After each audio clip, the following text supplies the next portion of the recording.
Halo anak-anak SD Metodis Jakarta, selamat pagi. Apa kabarnya kalian?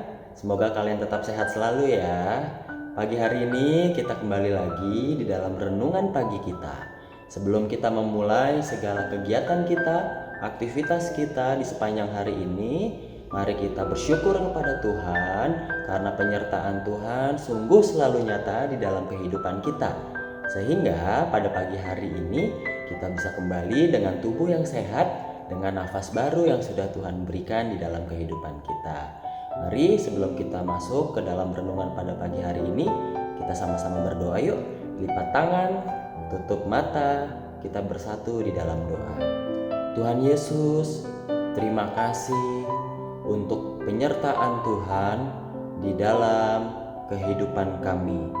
Pada pagi hari ini, kami kembali dengan tubuh yang sehat, bukan karena kuat kami, bukan karena hebat kami, tapi semua itu karena kasih Tuhan di dalam kehidupan kami.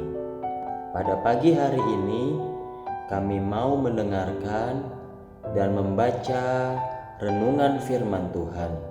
Kiranya Tuhan, Engkau yang menolong kami sehingga kami dapat mengerti dan memahami setiap firman yang akan kami dengar dan akan kami baca. Terima kasih Tuhan Yesus, kami siap untuk mendengarkan renungan firman Tuhan. Di dalam nama Tuhan Yesus, kami berdoa dan mengucap syukur. Amin. Oke anak-anak, sekarang kita mau melihat renungan pada pagi hari ini. Mari siapkan hati kalian, siapkan diri kalian, simak baik-baik renungannya supaya kita semua hari ini boleh diberkati oleh renungan firman Tuhan. Yuk sama-sama kita lihat renungan firman Tuhan berikut ini. Renungan pagi kita hari ini berjudul Menjadi Tangan Tuhan. Kita mau membaca sebuah ayat firman Tuhan yang diambil dari Yohanes 15 ayatnya yang ke-13. Kita baca sama-sama ya. 1, 2, 3. Yohanes 15 ayat 13. Tidak ada kasih yang lebih besar daripada kasih seorang yang memberikan nyawanya untuk sahabat-sahabatnya. Sekali lagi ya, Yohanes 15 ayat 13.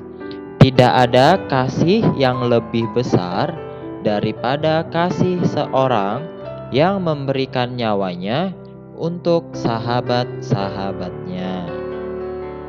Sekarang kita mau melihat sebuah cerita. Ketika memasuki sebuah gereja yang sudah tua, seorang anak mengamati sebuah salib besar dengan patung Yesus ada di tengahnya.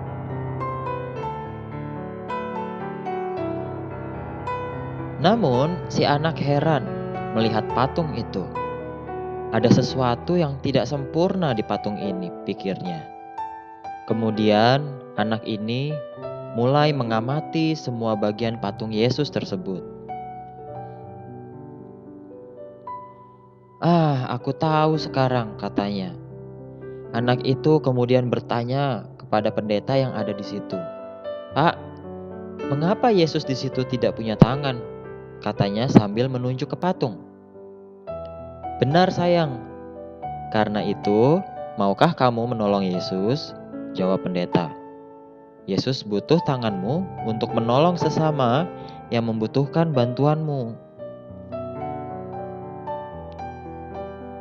Tuhan Yesus sudah mati bagi kita karena begitu besar kasih-Nya kepada kita sahabat-sahabatnya. Tetapi sering sekali kita membuat Yesus menangis karena perbuatan kita tidak mencerminkan bahwa kita ini adalah sahabat Tuhan yang sudah diselamatkan. Kita masih sama saja dengan anak-anak lain yang tidak mengenal Tuhan. Kita masih suka menyontek, berbohong, membantah orang tua, tidak patuh pada guru, mengejek teman, dan sebagainya. Seringkali tangan-tangan kita pakai untuk melakukan sesuatu yang jahat. Misalnya contohnya, mengusili teman, menjahili teman, memukul teman, dan masih banyak yang lain. Yesus sangat sedih melihatnya. Pengorbanan yang dilakukan Tuhan Yesus menjadi sia-sia karena perbuatan kita. Tuhan Yesus ingin kita menjadi tangan-tangannya. Tangan Yesus selalu digunakan untuk melakukan kebaikan. Tuhan Yesus mau kita melakukan kebaikan pada sesama kita. Menjadi tangan-tangan Tuhan Yesus yang selalu melakukan kebaikan bagi sahabat-sahabatnya. Nah anak-anak, tadi kita baru saja mendengarkan renungan firman Tuhan pada pagi hari ini. Hari ini kita belajar supaya kita bisa menjadi tangan-tangannya Tuhan. Dengan cara apa kita bisa menjadi tangan Tuhan? Ingat, kita sudah ditebus dari segala dosa kita sudah ditebus dari segala kesalahan kita. Oleh sebab itu, kita harus menjadi berkat buat orang lain. Kita harus bisa menjadi berkat buat sesama kita. Siapapun di sekeliling kita yang membutuhkan pertolongan, yang membutuhkan bantuan, kita bisa menjadi tangan Tuhan yang siap menolong mereka. Kita bisa membantu orang-orang yang mengalami kesulitan ataupun keluarga yang mengalami kesedihan. Kita bisa hibur, kita bisa membantu mereka ya. Jadi apapun bisa kita lakukan dengan menolong mereka ya. Jangan sebagai anak-anak Tuhan yang sudah ditebus kita malah menjadi sebuah batu sandungan. Batu sandungan itu apa? Artinya adalah sebuah menjadi hambatan buat orang lain. Kita tidak menjadi berkat buat orang lain. Harusnya kita sebagai anak Tuhan yang sudah ditebus, kita harus bisa memberkati sesama kita. Kita harus bisa menolong, kita harus bisa membantu yang mengalami kesulitan.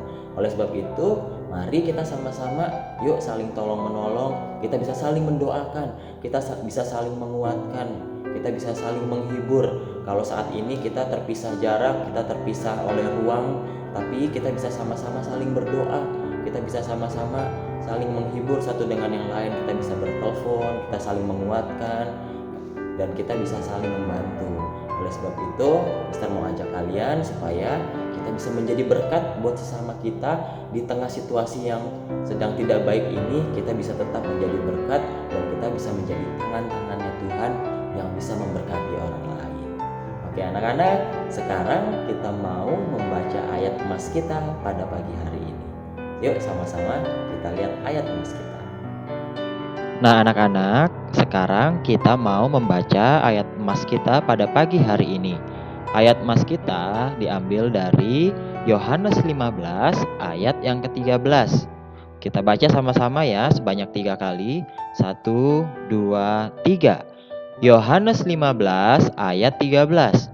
Tidak ada kasih yang lebih besar daripada kasih seorang yang memberikan nyawanya untuk sahabat-sahabatnya. Yohanes 15 ayat 13.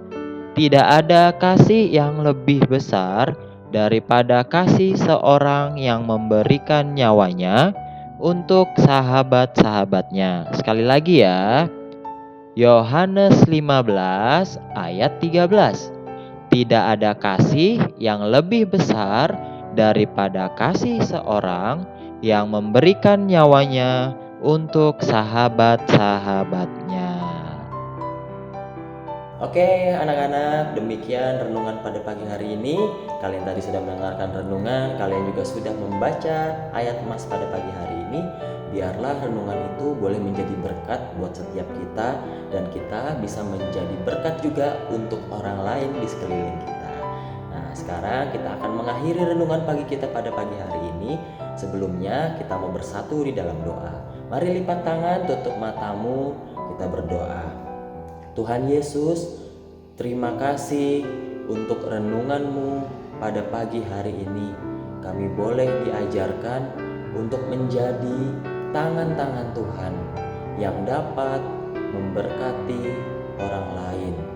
Berikan kami juga kekuatan, kesehatan, sehingga kami dapat melanjutkan setiap aktivitas kami pada pagi hari ini. Berkati juga orang tua kami yang bekerja.